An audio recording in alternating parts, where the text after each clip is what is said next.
choix s'est fait avec le commissaire Paul Arden de manière assez évidente, parce que je pense qu'il a sélectionné des artistes qu'il connaît et qui travaillent sur une pratique particulière.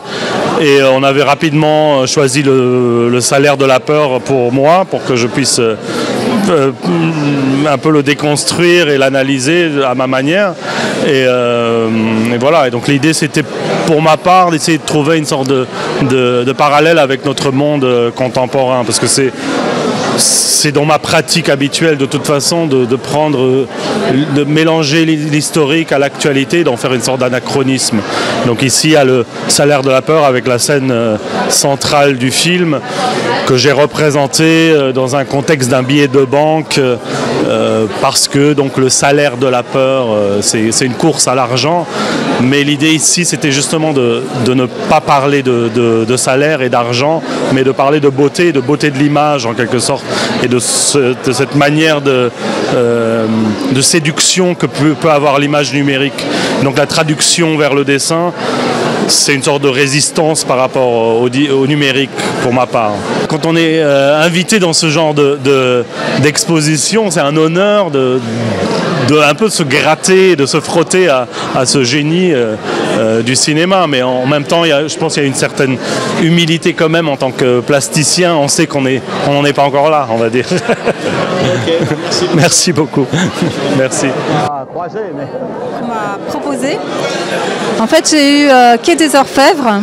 Et Quai des Orfèvres, c'est un film qui parle, où on a des personnages qui sont très captivants, deux femmes notamment.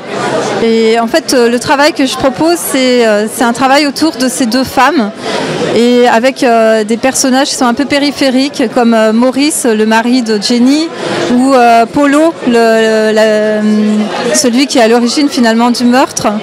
Et en fait, ces deux personnages étaient un peu, comment dire, comme des...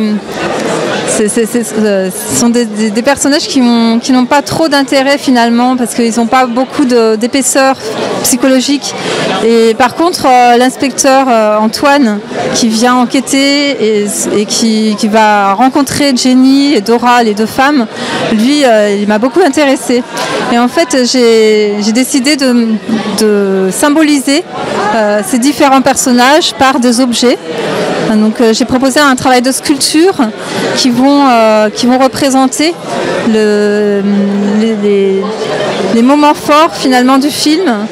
Et ensuite, toutes ces sculptures, je les ai reliées dans des photographies où on a les deux femmes, la blonde et la brune, qui vont être associées à ces personnages masculins. Mis à part il y a juste une photo où j'ai les deux femmes ensemble. Il s'agit de la photo de Dora, la blonde, la photographe, qui est amoureuse de Jenny.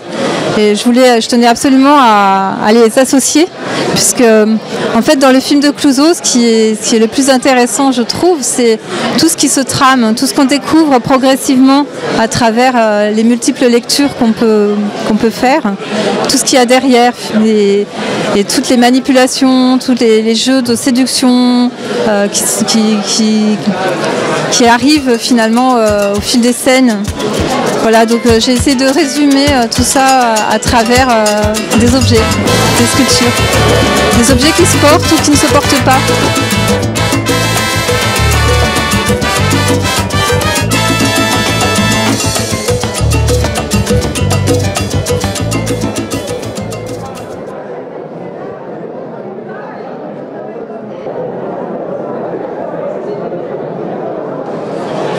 Alors bonjour, je m'appelle Horsten Groom. Je participe donc à l'exposition Clouzot, une suite contemporaine. Quand le commissaire Paul Arden m'a proposé d'y participer, il a été assez évident que son film Le Mystère Picasso était particulièrement congruent avec mon travail et les enjeux que je tente de repérer. En l'occurrence, dans Le Mystère Picasso, il y avait deux choses. Le fait d'un film en noir et blanc qui passe à la couleur par le travail. De l'autre, cette injonction que Picasso fait un moment dans le film de débusquer le tableau sous le tableau. Donc je me suis emparé de ce problème-là en choisissant un tableau de Picasso assez particulier qui s'appelle Le Charnier, qui date de 1945, qui est un tableau entièrement noir et blanc, et qui m'intéresse pour plusieurs raisons. C'est que c'est une séquence... Picasso traite de la peinture d'histoire et troque le médium de la peinture, c'est-à-dire la couleur, pour le noir et blanc du média, et le genre de la peinture d'histoire pour l'actualité la plus urgente. Et il m'a toujours semblé qu'à partir de ce tableau-là, il n'y avait plus de peinture d'histoire. Que le genre, en tant que grand pilier académique, c'était en quelque sorte volatilisé. Étant donné le contexte donc du Charnier, qui est un tableau de 1945, des déboires de Clouzot par rapport à la guerre, quelque chose qui occupe beaucoup son œuvre, j'ai pris le parti d'investir ce problème du noir et blanc du tableau avec un sujet très dramatique, donc qui est le Charnier, pour tenter à la fois d'y débusquer le tableau sous le tableau, comme dit Pablo, et de l'autre de reconvoquer la couleur, trouver un moyen de reconvoquer la couleur. Il se trouve que dans le Charnier, il y a en arrière-plan très nettement une porte entrouverte qui est de façon très claire une référence aux Ménines de Velázquez, au contre-jour jaune du fond du tableau des Ménines. De l'autre, j'ai été particulièrement frappé par une anecdote de Seconde Guerre mondiale. Il se trouve que lors des premiers essais de gaz, de gazage qui se faisaient dans des camions mobiles qui s'appelaient les Gaswagen, un des grands problèmes pour les SS de corvée était que les cadavres se coloraient, semble-t-il, en rose et vert, qui était une chose tellement choquante et problématique pour le moral des SS que la nomenclature nazie y a remédié, tout simplement en supprimant de son vocabulaire le terme cadavre pour le remplacer par celui de figure. Ce qui donne d'ailleurs son titre au tableau, figure. Donc voilà, je suis parti de cet accord coloré atroce du rose et du vert, pour le combiner avec le contre-jour jaune des Ménines, pour retrouver une concaténation comme j'ai l'habitude d'en faire dans mon travail.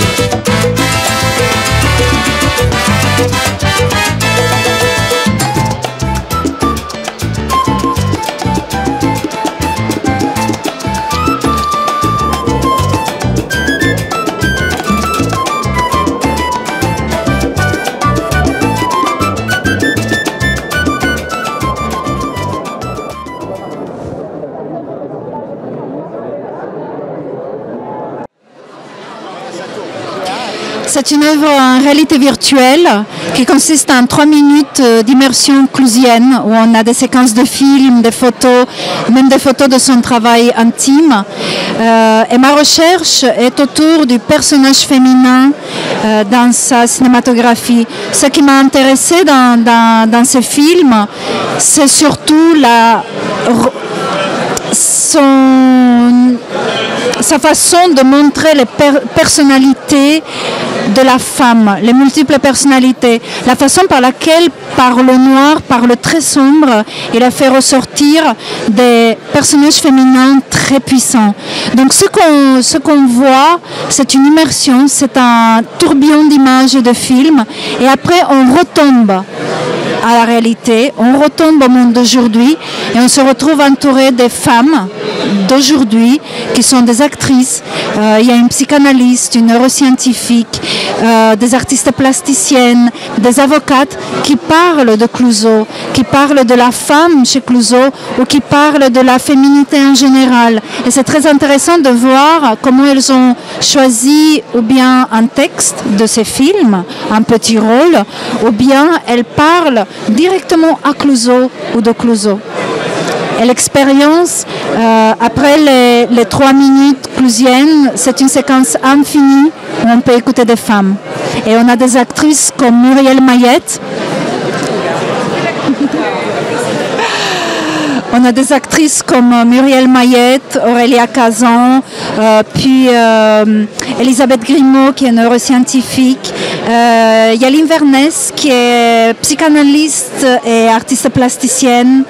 On a Annie-Laure Banon qui est sculptrice et qui a un travail très intéressant sur la féminité. Donc il y a des femmes qui ont quelque chose à dire sur Clouseau, mais surtout sur la femme et sur l'identité de la femme.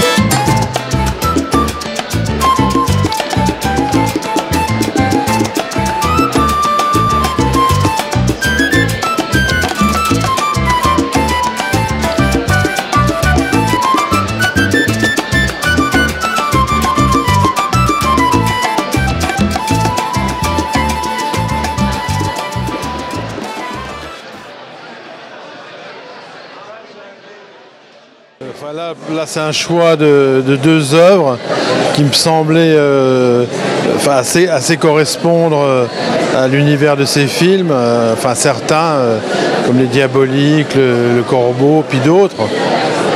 C'est un cinéaste qui m'a beaucoup intéressé assez longtemps, dont j'ai revu un peu les films cet été. Après c'est pas un projet que j'ai fait spécifiquement parce que je pense que c'est pas facile de jouer avec le cinéma à moins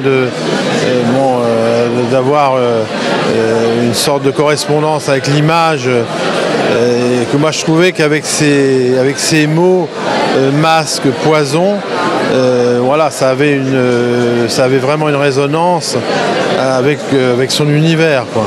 C'est plus un choix d'œuvre qu'une adaptation que j'aurais fait sous forme d'un dispositif que je pensais assez difficile compte tenu de la force des images, des détails qu'il y a dans son cinéma, quoi. Moi je vous ai dit, c'est-à-dire que j'ai vraiment choisi deux œuvres dans mon travail qui fait partie d'une série. C'est toute une série que j'avais réalisée à Venise pour Kamel Menour, ma galerie. J'ai puisé deux de ces œuvres qui sont des miroirs vénitiens ou approchants, on va dire, avec l'effet de miroir et puis des mots comme ça qui font référence à toutes sortes de situations. Donc elles peuvent évidemment coller au thème du cinéma, d'un certain contenu, tout ça, mais c'est pas une illustration non plus, quoi. C'est une sorte de passage comme ça avec ces mots en néon et puis l'idée du reflet, du miroir qui renvoie à la réalité, à la fiction, à sa propre image lorsqu'on est face aux mots inscrits sur le miroir. C'est ce qui m'intéresse, c'est ce que j'ai pensé être en parallèle avec l'œuvre de Clouseau. C'est un univers que j'adorais, mais que j'ai découvert en profondeur, et j'ai voulu vraiment faire sur les obsessions simples, un œil, une bouche, un sexe, un pied, des paysages, des espèces de panoramas optiques qui forment une espèce d'horizon à une période où aujourd'hui on a un déluge d'images, de pornographie, d'exhibitionnisme en tout genre, et je voulais revenir à un format, une sorte d'écran de pur fantasmatique qui magnifie le détail qu'on va dire obsessionnel. Clouseau, ça a été un formidable point de départ, un formidable élan, et en effet j'ai voulu mettre beaucoup de couleurs, mettre beaucoup d'hallucinations et aussi de nudité, ce que lui, pour des raisons historiques à son époque, il ne pouvait pas travailler. Donc ça nous permettait aussi, à partir de Clouseau, d'aller au bout de ses fantasmes et de prolonger l'aventure Clouseau.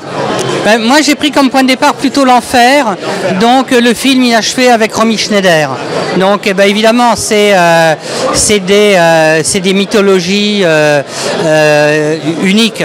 La rencontre seulement sur ce film de projet qui s'est jamais fait de Clouseau et Romy Schneider, c'est un moment d'histoire complètement fantastique.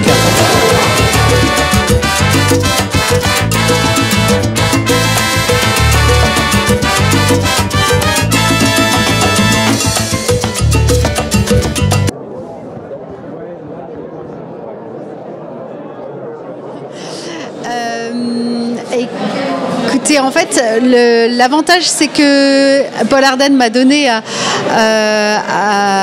film sur lequel j'ai travaillé. Et je le remercie vraiment de ce cadeau parce que c'était la vérité. Et pour moi, le meilleur film de Clouzot et surtout aussi le meilleur rôle de Brigitte Bardot. Alors j'ai été très très impressionnée par ce film qui démarre par un procès.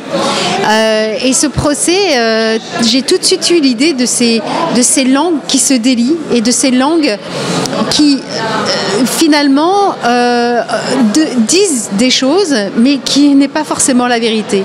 Et ce qui est intéressant, c'est toutes les expressions que l'on peut avoir avec le mot langue de vipère, ne pas avoir la langue dans sa poche, avoir un bœuf sur la langue, voilà. Et j'ai voulu, à travers un travail avec de la porcelaine et de la céramique, montrer le déroulement d'un procès et toutes ces langues qui se délient pour dire peut-être la vérité, mais peut-être pas la vérité. Voilà. Donc j'ai travaillé là-dessus. J'ai travaillé aussi sur d'autres éléments, c'est-à-dire j'ai coupé le film en 3 morceaux. J'ai voulu montrer la relation entre Brigitte Bardot et Sami Frey et cette relation entre animalité et humanité, et à travers une vidéo. Et puis un travail sur le corps dont je prends le contour et avec lequel je peins. Et là, c'est un polyptyque qui est le polyptyque finalement du moment où le corps de Sami Frey est retrouvé mort dans son appartement.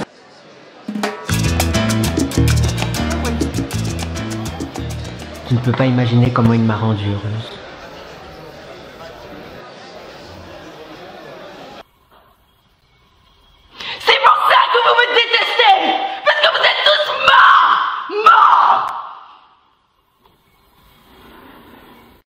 Tu ne comprends pas. Je t'aime. Je ne peux pas vivre sans toi.